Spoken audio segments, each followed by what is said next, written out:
तो अगर आप कृष्ण भक्ति का प्रचार भी करना चाहते हैं, भगवत भक्ति का प्रचार भी करना चाहते हैं, सनातन धर्म का प्रचार करना चाहते हैं, तो आपको अपने माता पिता की सेवा करनी चाहिए, अपने बुजुर्गों की सेवा करनी चाहिए, बड़ों की रिस्पेक्ट देनी चाहिए, ताकि जो आपका अड़ोस पड़ोस है, आपके जो रिश्तेदार हैं, उनके दिल में आपके लिए छवि हो कि आप एक अच्छे पुत्र हैं, एक अच्छी बहू हैं, एक अच्छे दामाद हैं, एक अच्छे भाई हैं, ये अच्छे पिता हैं, अच्छे एक माँ हैं, अच्छी एक पत्नी हैं, अच्छे एक पति हैं। ये इम्प्रेशन जब आपके अड़ोसी पड़ोसी के प्रति रहेगा, ये अच्छा इम्प्रेशन जब आपके रिश्तेदारों के प्रति रहेगा, और उसके बाद जब आपको वे माला करते देखेंगे या हरिनाम करने के लिए कहता हुआ देखेंगे, तो क्योंकि उनके दिल में आपके लिए जगह है, वो आपकी बात को एक्सेप्ट करेंगे। मेरे कहने का मतलब, अगर हम अपना भविष्य अच्छा सुखमय देखना चाहते हैं, तो हमें पुण्य कमाना चाहिए, माता पिता की सेवा करके,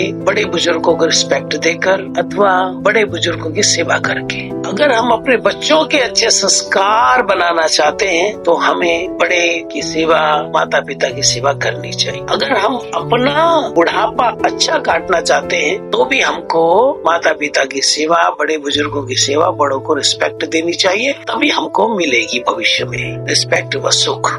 और अगर हम भक्त हैं और कृष्ण भक्ति का प्रचार करना चाहते हैं, तो भी हमको अपने माता पिता की सेवा करनी चाहिए, बड़े बुजुर्गों की सेवा करनी चाहिए, ताकि हमारा जो समाज है, जो हमको देख रहा है, उनके दिलो दिमाग में एक अच्छा इंप्रेशन पड़े कि आप बहुत अच्छे पुत्र, पुत्री, दामाद, बहू या पिता या पति या पत्नी है। चैतन्य महाप्रभु जब दक्षिण भारत में प्रचार में थे, तो वहाँ पर रघुनाथ भट्ट नाम का एक लड़का उनको मिला। 4 महीने करीब उनके साथ रहा, क्योंकि महाप्रभु वहीं पर उनके घर पे ठहरे थे। 4 महीने बाद जब महाप्रभु जी वापस जगन्नाथपुरी की ओर, वृंदावन की ओर आने लगे, तो उस लड़के ने कहा, मैं भी आपके साथ चलूंगा। चैतन्य महाप्रभु जी ने कहा, बहुत अच्छी बात है, तुम्हारी पुरी आने की आदत इच्छा है, भजन करने की इच्छा है, बहुत अच्छी बात है, परंतु मैं तुमको आदेश देता हूँ, तुम अपने घर में रहो, तुम्हारे माता पिता बुजुर्ग हैं, इनकी सेवा करो, भजन भी करो, जब ये परलोक सिधार जाए, उसके बाद तुम जगन्नाथपुरी आना। और ये रघुनाथ भट्ट,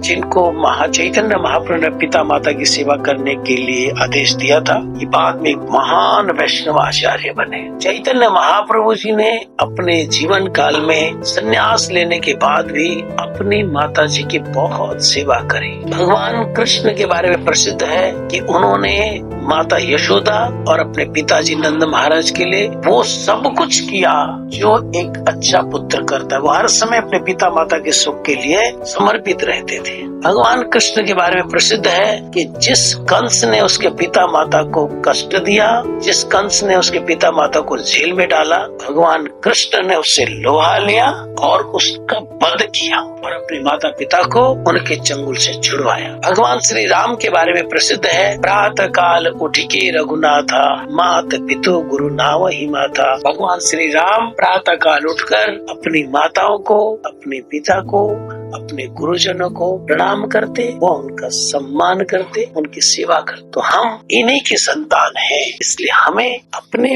अच्छे भविष्य के लिए, अपने बच्चों के अच्छे भविष्य के लिए, भगवान कृष्ण को प्रसन्न करने की भावना के लिए अथवा कृष्ण भक्ति के सनातन धर्म के प्रचार प्रसार के लिए हमें माता पिता की सेवा करनी चाहिए, बड़े बुजुर्गों का सम्मान करना चाहिए। इसमें हमारा भी भला, हमारे पिता माता बड़े बुजुर्ग का भी भला है और हमारे समाज का भी उत्थान है। हरे कृष्ण।